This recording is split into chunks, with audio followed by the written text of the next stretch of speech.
शुक्रिया, नमस्कार, राम राम, अस्सलाम वालेकुम। मैं नवीन चौधरी, आप देख रहे हैं लर्निंग माय डूइंग। कैसे हैं सब मेरे प्यारे प्यारे बच्चों। आज की इस वीडियो में पढ़ेंगे हम मैथ के पेडागोजी के क्वेश्चन, गणित शिक्षण शास्त्र के कुछ प्रीवियस ईयर के क्वेश्चन, कुछ इंपॉर्टेंट क्वेश्चन जो इस बार आपको सीटेट में जनवरी में देखने को जरूर मिलेंगे। तो चलिए शुरू करते हैं। चैनल पर है तो लाइक शेयर सब्सक्राइब कर दीजिए। क्वेश्चन की पीडीएफ आपको टेलीग्राम में मिल जाएगी।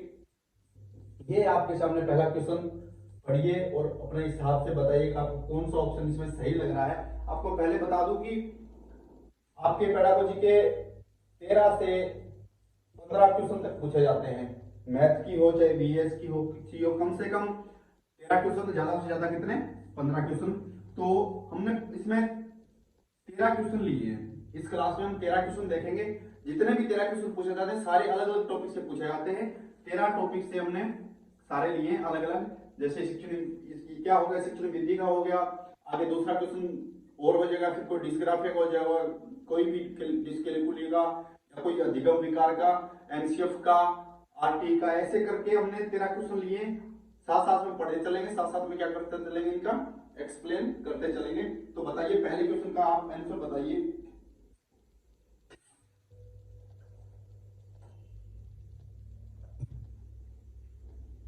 देखिए पहले साथ में पढ़ते हैं। गणित विषय की पाठ्यपुस्तक किस विधि पर आधारित होती है, बताइए। गणित विषय की पाठ्यपुस्तक किस विधि पर आधारित होती है।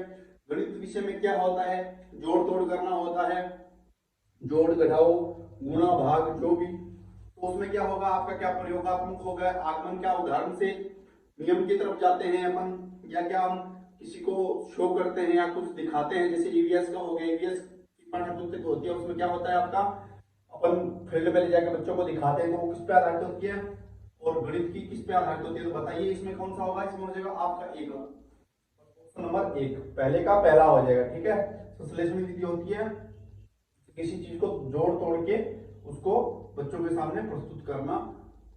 फिर चलते हैं क्वेश्चन नंबर दो।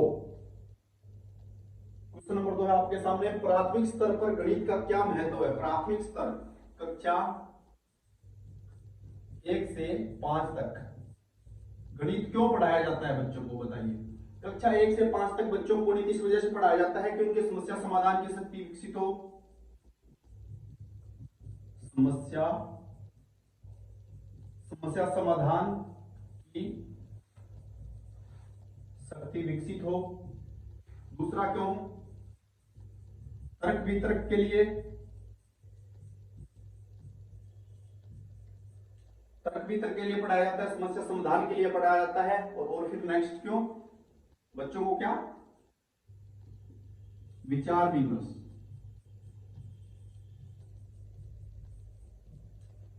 तर्क वितर्क विचार विमर्श।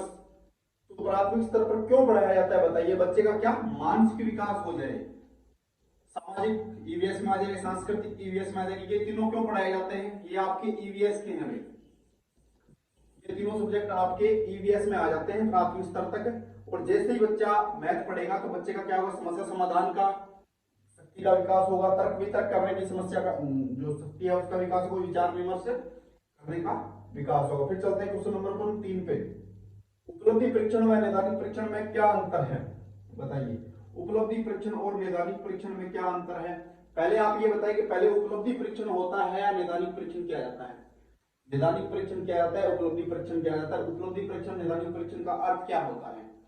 नैदानिक परीक्षण होता है किसी भी बच्चे को अधिगम विकार है या फिर जिसको बच्चे को जो भी पढ़ाया गया है उसने किस हद तक उसको हासिल किया है, वो तो आएगा आपका उपलब्धि परीक्षण में। नैदानिक परीक्षण होता है जिस बच्चे ने हासिल नहीं किया, वो जो जितना पढ़ाया गया, जितना उसको समझाया गया, उसको जो समस्या है, जो कारण है, उन कारणों का जो पता लगाया जाता है, वो क्या होता है आपका नैदानिक परीक्षण होता है।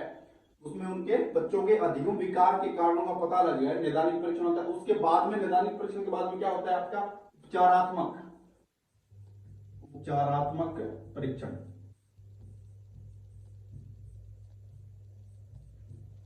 नैदानिक परीक्षण में कारणों का पता लगाया जाता है और उन कारणों को सही काम किया जाता है। उपचारात्मक परीक्षण में उनको सही किया जाता है। तो उपलब्धि परीक्षण और नैदानिक परीक्षण में अंतर क्या हो जाएगा, उद्देश्यों का अंतर हो जाएगा भाई। किसका, उद्देश्यों का। नैदानिक परीक्षण का उद्देश्य है अधिगम विकार के कारणों का पता लगा। नैदानिक परीक्षण का उद्देश्य क्या है कि बच्चे ने किस हद तक है जो बताएगा, जो समझाएगा, जो पढ़ाएगा उसको हासिल किया है। तो उसका अलग उद्देश्य है, इसका अलग उद्देश्य है, तो क्या हो गया, उद्देश्यों का अंतर हो गया। फिर चलते हैं क्वेश्चन नंबर 4 पे।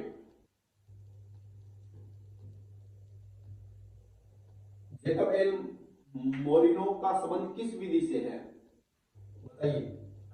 जेकब एल मोरिनो का संबंध किस विधि से है, बताइए भाई। प्रश्नोत्तर विधि से, सूक्ष्म शिक्षण विधि से, व्यक्तिगत अध्ययन विधि से, या समाज मीतीय विधि से। किससे हो जाएगा, समाज मीतीय विधि से, ठीक है। फिर चलते हैं next question number 5। Question number 5 है, गणित विषय की विशेषता क्या है। गणित विषय की विशेषता क्या है, गणित विषय कैसा है, क्या उसको थ्योरी के रूप में याद किया जाता है, जैसे अपन ज्योग्राफी, पॉलिटिकल, हिस्ट्री, उनको किस रूप में याद करते हैं, थ्योरिकल, उसको क्या होता है, कहानी के रूप में हमें याद करना पड़ता है। तो गणित विषय की विशेषता क्या है, तर्कपूर्ण, क्या होता है, तर्क वितर्क। मैंने आपको पहले बताया दूसरे क्वेश्चन में कि बच्चे के तर्क वितर्क करने की शक्ति का विकास होता है, बच्चे में विचार विमर्श करने की शक्ति का विकास होता है, बच्चे में समस्या समाधान करने की शक्ति का क्या होता है, विकास होता है। तो तर्कपूर्ण होता है, परिणामों की निश्चितता होती है। जी हाँ, आप 2+2 जोड़ोगे तो कितना आएंगे भाई, 4 आएंगे। निश्चित आएंगे तो आएंगे 4, 3+2 जोड़ोगे तो 5 आएंगे, तो 5 आएंगे। तो ये क्या है, आपके परिणाम निश्चित मिलेंगे आपको। शुद्धता, शुद्ध होते हैं 2+3, चाहे आप जोड़ दो चाहे किसी और से जुड़वा दो, 5 आएंगे तो आएंगे। क्या होता है, शुद्धता होती है, इसमें क्या हो जाएंगे आपके सभी। फिर चलते हैं क्वेश्चन नंबर 6। क्वेश्चन नंबर 6 है, चिंता, बोध, तर्क शक्ति, विश्लेषण की क्षमता बढ़ाने वाला विषय क्या है। ये मैंने आपको बताया किया था पहले, अभी पिछले क्वेश्चन में था चिंता, बोध, तर्क शक्ति, विश्लेषण की क्षमता। ये कौन बढ़ाएगा, आपका गणित बढ़ाएगा। फिर चलते हैं क्वेश्चन नंबर 7 पे। किसी वर्ग के परिधिता व्यास से संबंध स्थापित करना, इनमें से कौन सी विधि सहायक होगी। किसी वर्ग की परिधिता व्यास में संबंध स्थापित करने के लिए कौन सी विधि सहायक हो। किसी वर्ग की परिधि, वर्ग की परिधिता व्यास, ठीक है। ये तो आपकी हो गई परिधि, और वो परिधि कौन सी होती है, व्यास कौन सी होती है पता नहीं, पर चलो कोई ना। वर्ग की परिधिता व्यास में संबंधित स्थापित करने में कौन सी विधि सहायक होती है। क्या संश्लेषण विधि होगी, प्रयोगात्मक विधि होगी, आगमन विधि होगी, या प्रदर्शन विधि होगी। आगमन विधि किस काम आती है, आगमन विधि उदाहरण से नियम की ओर। जब बच्चों को हिंदी में अपन संज्ञा, सर्वनाम, विशेषण, क्रिया सिखाते हैं तब कौन सी विधि काम में ली जाती है, व्याकरण के लिए आगमन विधि। इस चीज को प्रदर्शन करने के लिए प्रदर्शित विधि। प्रयोगात्मक विधि आएगी, इसमें क्या आएगी, इसमें आएगी आपके प्रयोगात्मक विधि। संश्लेषण विधि भी मैथ में काम ली जाती है, जैसे जोड़ घटाओ बाकी जो भी होता है वो सारा। फिर चलते हैं नेक्स्ट, साइंस में भी, विज्ञान में भी ली जाती है, मैथ में भी ली जाती है, ठीक है। फिर चलते हैं क्वेश्चन नंबर 8। क्वेश्चन नंबर 8 है, गणित में निदानात्मक परीक्षण का उद्देश्य क्या है। प्रगति पत्रक को भरना। गणित में निदानात्मक परीक्षण, निदानात्मक क्या होता है, कारणों का पता लगाना, अधिगम विकार के कारणों का पता लगाना। किसका, अधिगम विकार के कारणों का पता लगाना। अधिगम विकार के कारणों का पता लगाना, ठीक है। समझ में नहीं आया तो जो बोलो, निदानात्मक का मतलब निदान करना नहीं होता, निदान करना नहीं होता, इसका मतलब होता है अधिगम विकार के कारणों का पता लगाना, कि बच्चे को जो सिखाया उसने वो क्यों नहीं सीख पाया, उन कारण, उनके पीछे कारण क्या थे, उन कारणों का पता लगाना क्या होता है, निदानात्मक परीक्षण होता है, ठीक है। तो इसमें देखिए, प्रगति पत्र को भरना होता है, स्नातक परीक्षा के लिए प्रश्न पत्र की योग्यता बनाना होता है, बच्चे की समझ में निहित रिक्तियों को जानना, अभावों की प्रतिपुष्टि देना। तो क्या होता है, बच्चों की समझ में निहित रिक्तियों को जानना, कि बच्चे को जो समझाएगा, जो समझा गया बच्चे ने क्यों नहीं समझा, उसके पीछे क्या क्या रिक्तियां हैं, उनके पीछे क्या आपके अधिगम अवरोध है, उनको जानना ही क्या होता है भाई, निदानात्मक परीक्षण का उद्देश्य होता है। निदानात्मक परीक्षण के बाद आपका क्या होता है, उपचारात्मक परीक्षण होता है। उपचारात्मक परीक्षण, क्या उपचारात्मक परीक्षण होता है, उसमें इन रिक्तियों को क्या किया जाता है, इन रिक्तियों को क्या किया जाता है, आपको समस्या समाधान किया जाता है। समस्या समाधान पहले होगा आपका निदानात्मक परीक्षण, फिर होगा आपका कौन सा, उपचारात्मक परीक्षण। निदानात्मक परीक्षण में अधिगम अवरोध को, अधिगम अवरोध किस कारण से हुआ, बच्चे को कहां पे समझ में नहीं आया, किस कारण, उन कारणों का पता लगा के, और उपचारात्मक परीक्षण में उन कारणों को क्या किया जाता है, हल किया जाता है। ये होता है उपचारात्मक और निदानात्मक परीक्षण। फिर चलते हैं क्वेश्चन नंबर 9। क्वेश्चन नंबर 9 आपका, जियो बोर्ड किसके शिक्षण का एक प्रभावी साधन है? जियो बोर्ड किसके शिक्षण का एक प्रभावी साधन है, बताइए। आधार पर जियो बोर्ड होता क्या है पहले बताइए आप। जियो बोर्ड होता है मेरे भाई एक ऐसा क्या होता है, लकड़ी होती है, लकड़ी का फट्टा होता है, जो भी उस पे क्या होते हैं, इसे आपकी कीले गाड़ी हुई होती है, उस पर क्या कीले गाड़ी हुई होती है। उन कीलों की सहायता से उन पे एक रबर डाला जाता है। कैसे? जैसे इस बच्चों को त्रिभुज, वर्त, आयत, वर्ग जो भी बनाना सिखाया जाता है। जैसे ये 4 कील हो गई, ठीक है। इन चारों कीलों पे क्या करेंगे, रबर डालेंगे। बच्चों को क्या बताएंगे कि ये क्या बन गया, आपका वर्ग बन गया, ठीक है। फिर इन कीलों को इनके साथ रबर डालेंगे, फिर ये क्या बताएंगे कि आपका आयत बन गया। फिर त्रिभुज बना के दिखाना है बच्चों को, तो 3 कीलों पे रबर डालेंगे। ऐसे क्या किया जाता है, बच्चों को सिखाया जाता है। वो होता है आपका जियो बोर्ड, लकड़ी का आता है, उस पर कीले गड़ी होती है, उस पर रबर डाल डाल के उन कीलों पे आकृतियों के बारे में बताया जाता है। तो अब आप इसका उत्तर आराम से दे सकते हो। बताइए, जियो बोर्ड किसके शिक्षण का एक प्रभावी साधन है? आधारभूत ज्यामितीय उदाहरणों को, जैसे केंद्रीय रेखाएं और कोण, ज्यामितीय आकृतियों उनकी विशेषता बताने के लिए, द्विमा और त्रिविमा आकृतियों में अंतर करने के लिए, समितिय की अवधारणा बताने के लिए। तो क्या होगा भाई, ज्यामितीय आकृतियों की विशेषता बताने के लिए कि ये त्रिभुज है, ये वर्ग है, ये आयत है, ठीक है। तो चलते हैं क्वेश्चन नंबर 10 पे। निम्नलिखित पैटर्न से क्या ज्ञात होता है? निम्नलिखित पैटर्न से क्या ज्ञात होता है? 1 + 1 2 क्या है, सही है। 2 + 2 4, 3 + 3 6, ऐसे क्या बढ़ता जाएगा। यहाँ पे क्या होगा, 4 + 4, ठीक है। क्या आएगा भाई, यहाँ पे क्या गया, 3 + 3 6, यहाँ पे क्या है 4 + 4 8, 5 + 5 10। तो ऐसे क्या है, डेस्टिनेशन मतलब कंटिन्यू है ये। तो इसमें से आपको ऑप्शन सिलेक्ट करने, कहां तक चलेगा ये, 20 तक चलेगा। तो 2 से 20 तक है, ठीक है। 2 4 6 8 10 12 14 16 18 20। तो क्या ये गिनती हो रही है या फिर 2 का पहाड़ा निर्माण हो रहा है, सम और विषम संख्याएं हो रही है, अभाज्य संख्याएं हो रही है। तो इसमें साफ दिखा रहा है कि 2 4 6 8 10 20 तक है। तो ये क्या है भाई, 2 का पहाड़ा है। ऐसे ऐसे प्रश्न सीटेट में आराम से पूछे जाते हैं, ऐसे ही प्रश्न पूछे जाते हैं। थोड़ा सा आप समय निकाल के प्रश्न को ध्यान से पढ़ोगे तो आपको अच्छे से समझ में आ जाएगा। ज्यादा हड़बड़ाहट में ना जाए। जब भी एग्जाम दें, कोई भी एग्जाम दें आप इन फ्यूचर, हड़बड़ाहट ना रखें। प्रश्न बहुत आसान आते हैं, कई बार तो आते हुए प्रश्न में बच्चे क्या कर देते हैं, गलत कर देते हैं। यहाँ तक कि मुझसे भी गलत हुए हैं, तो गलत हो जाते हैं, पर ध्यान से पढ़िए पहले प्रश्न को आराम से। प्रारंभिक कक्षाओं में बच्चों को गणित पढ़ाने के लिए बनाई जाने वाली पाठ्य योजना।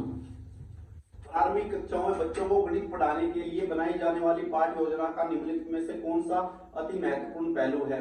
कि बच्चों को 1 से 5 तक की कक्षा, 1 से 5 तक, कहां से कहां तक, 1 से 5 तक, 1 से 5 तक बच्चों को जब मैथ पढ़ाई जाती है, ठीक है, तो पाठ्य योजना में कौन सा अति महत्वपूर्ण पहलू होना चाहिए? एक ऐसी पाठ्य योजना बनाई जाए जिससे बच्चों में सबसे ज्यादा उसके लिए वो लाभदायक हो। तो विद्यार्थियों को अवसर देना कि उनके विचारों की अगर निखरता, अगर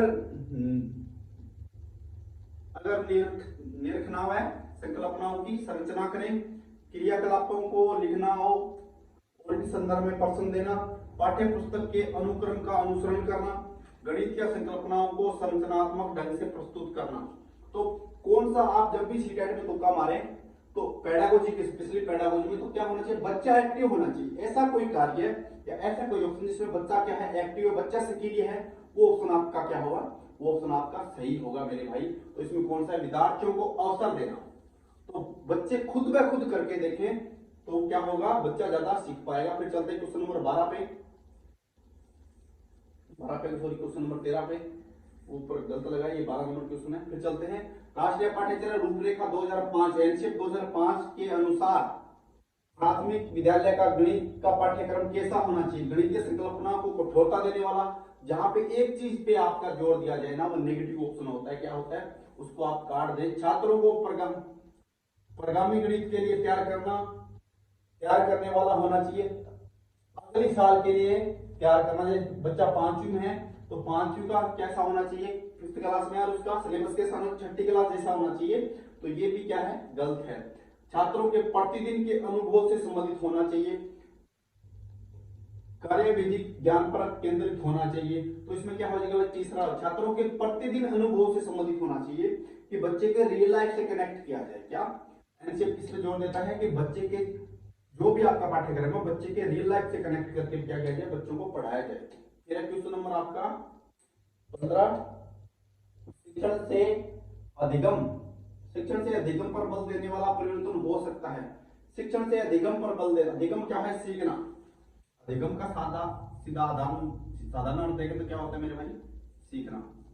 ठीक है, शिक्षण से अधिगम पर बल देने वाला परिवर्तन हो सकता है। परीक्षा परिणामों पर केंद्रित होकर किसी एक चीज पे आप सेंटर नहीं बना सकते। बच्चे का क्या होना चाहिए, सर्वांगीण विकास होना चाहिए। तो क्या है, परीक्षा पर परिणामों पर केंद्रित नहीं होना, बाल केंद्रित शिक्षा पद्धति अपनाकर रटने को प्रोत्साहन देकर, रटना भी क्या है, गलत है। अगर शिक्षण की तकनीकी अपनाकर अगले साल की, तो इसमें क्या, बाल केंद्रित शिक्षा पद्धति अपनाकर, जहां पे बच्चा सेंटर में रहे और सिस्टम बच्चे के अकॉर्डिंग काम करे, वो क्या होती है आपकी बाल केंद्रित शिक्षा। बाल केंद्रित शिक्षा क्या होती है, बच्चा सेंटर में रहे और पूरा सिस्टम बच्चे के अकॉर्डिंग चेंज हो, ना कि बच्चा चेंज हो। और बच्चा सेंटर में रहे, पूरा सिस्टम बच्चे के अकॉर्डिंग चेंज होके पूरा सिस्टम बच्चे के अकॉर्डिंग काम करे, वो क्या होती है आपकी बाल केंद्रित शिक्षा। ठीक है, तो ये थे आपके कुछ इंपॉर्टेंट क्वेश्चन। अगर भाई वीडियो अच्छे लगे, क्वेश्चन अच्छे लगे तो अपने दोस्तों के साथ शेयर करें, लाइक शेयर सब्सक्राइब कर दिए। मिलते हैं नेक्स्ट वीडियो में। Thank you so much.